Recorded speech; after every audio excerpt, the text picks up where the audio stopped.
Como estão as noites aí na sua casa? Muito agito? Muitos despertares? Bom, meu nome é Michele, eu sou terapeuta de sono infantil desde 2013 e ajudo as famílias com crianças de 0 a 5 anos a terem noites e dias um pouquinho mais tranquilos e regulares quando o assunto é o sono do bebê. Então, se você quer dicas, saber as principais dificuldades de sono das crianças e como sair, como lidar melhor com essas dificuldades, fica aqui comigo até o final desse vídeo, porque é sobre isso que nós vamos falar hoje.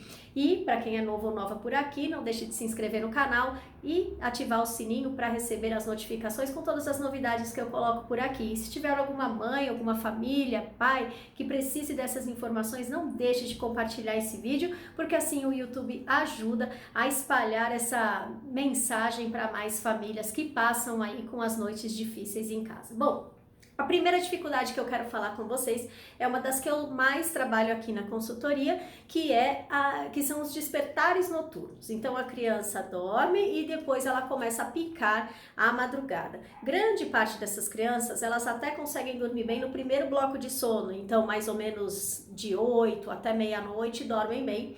E depois esse sono começa a ficar bastante fragmentado. E aí a criança precisa mamar para dormir, ou precisa ser ninada para dormir, enfim, né? A primeira coisa é a gente avaliar a rotina alimentar dessa criança, se realmente ela não está acordando por fome.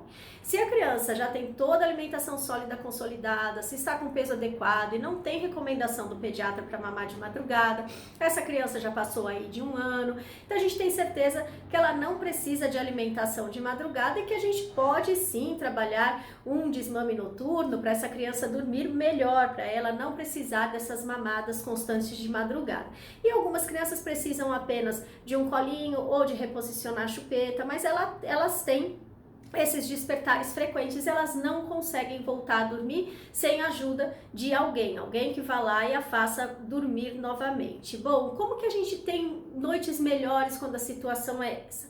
A primeira coisa é avaliar a rotina do dia dessa criança, saber se os cochilos estão sendo feitos da forma correta. Então, se a criança não está dormindo demais ou se a criança não está muito cansada durante o dia. Eu tenho vídeos aqui no canal sobre as transições de soneca, então de repente já está na hora dessa criança passar para um cochilo por dia, por exemplo, ela ainda faz 2 ou 3 cochilos, ou se essa criança ainda precisa dormir de dia e ela está pulando os cochilos em que ela está muito cansada. Então, a primeira coisa é avaliar essa questão da rotina do dia.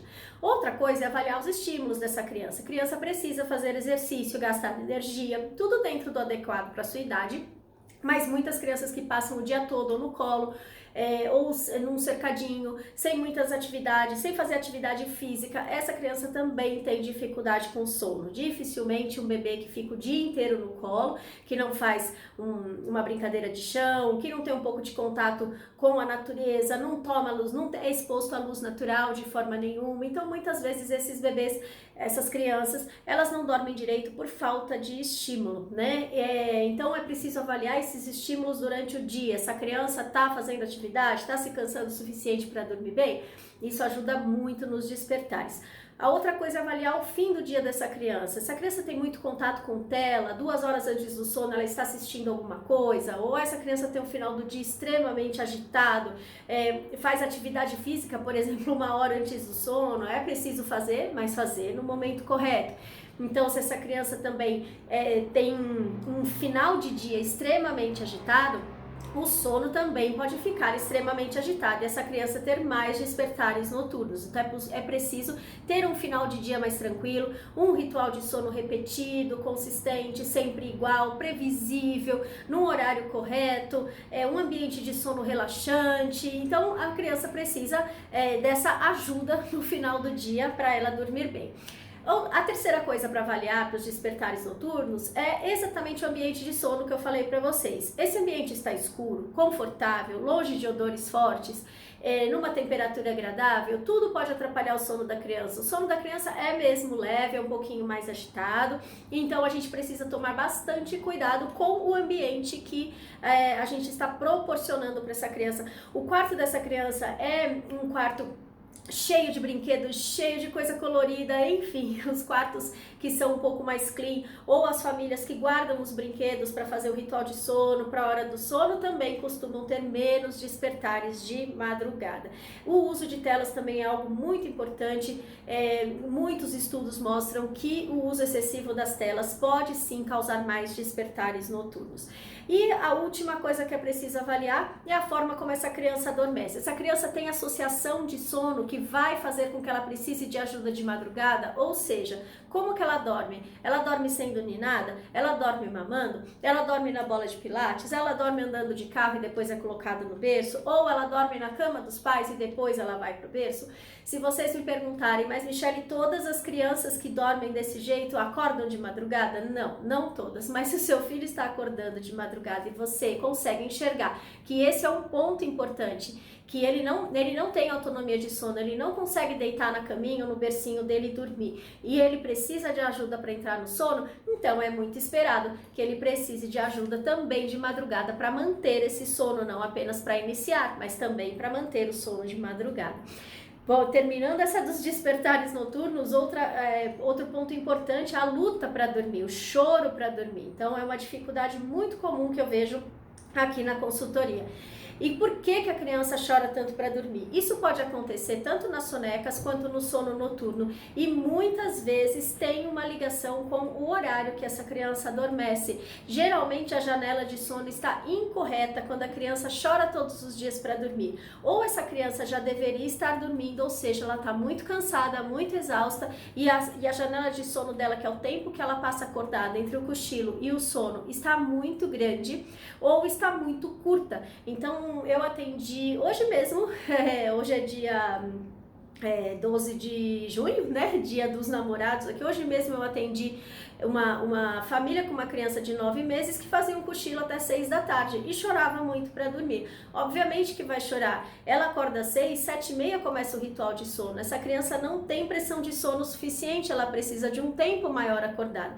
Por isso que o ajuste de rotina é importante, a gente entender a necessidade de sono diurno e até que horas essa criança pode fazer o cochilo. Então esse também é um ponto bastante relevante quando a gente pensa nesse choro, nessa luta para dormir. A criança que assim que você sai do quarto, ela já para de chorar. Se você sai do ambiente de sono, ela já para de lutar, ou seja, ela não está com sono suficiente. O contrário também acontece, que é essa questão da criança estar muito cansada. Aí ela entra em efeito vulcânico e ela acaba chorando bastante para dormir e dorme geralmente de exaustão, de tanto chorar. Bom, um outro ponto também de dificuldade de sono muito comum que eu vejo aqui na consultoria são as sonecas muito curtas ou as sonecas que só acontecem no colo. E como que a gente lida com isso? Também fazendo os ajustes de rotina, porque se a criança não tiver sono suficiente ou tiver passado do ponto, ela certamente vai precisar de mais ajuda para entrar nesse sono do dia. Lembrando que é mais fácil a gente dormir de noite do que dormir de dia. A gente tem escuridão, melatonina, ritual de sono, cansaço do dia. E na hora do sono do dia não tem toda essa ajuda, né? Não tem tudo isso para a criança dormir, então ela pode ter uma dificuldade um pouco maior para sonecas. Então, o ajuste de rotina, as janelas de sono, quando a gente fala de sono do dia, a janela de sono é fundamental. Outra coisa importante, diminui o ritmo dessa criança uns 30 minutos antes da soneca. Tirar a criança de uma brincadeira que ela está se divertindo e querer que ela vá para um quarto escuro e que ela faça o cochilo, pode ser uma missão bem difícil. Então, uma meia horinha antes, começa a fazer uma atividade um pouco mais calma, tira essa criança de brinquedos barulhentos, de telas, nem pensar. Então, cuide um pouquinho mais de uma meia hora antes de cada cochilo e faça um ritual para cada cochilo. Então, a criança sabe que está chegando a hora de dormir, ela vai ficando um pouco mais calma, um ritual relaxante, com uma música, um banho, uma troca, uma musiquinha, uma historinha, o que vocês quiserem colocar dentro do ritual, mas deixa essa criança um pouco mais relaxada, vai levando ela para essa hora do sono. Bom, eu já falei bastante aqui sobre as dificuldades de sono e também o que a gente pode fazer para modificar tudo isso. Essas são algumas das dicas que eu dou na minha consultoria e também nos livros que eu tenho, um sobre o sono do recém-nascido e o outro para crianças de 4 a 5 anos. Espero que vocês tenham gostado. Os links para o meu WhatsApp para falar sobre a consultoria e também dos livros estão aqui na descrição do vídeo. E se vocês gostaram, deixe seu like. Se vocês não gostaram, deixe o seu dislike, porque aí o YouTube também espalha a informação. E se vocês quiserem que eu fale sobre algum assunto aqui, sobre o sono infantil, algum tópico que vocês queiram que eu trate aqui no YouTube, deixa aqui nos comentários. Vocês sabem que eu respondo os comentários com todo carinho. Então, agradeço por vocês estarem comigo até aqui, até o final desse vídeo. Se eu puder ajudar no soninho dos filhos de vocês, não esqueça de entrar em contato e até o próximo vídeo.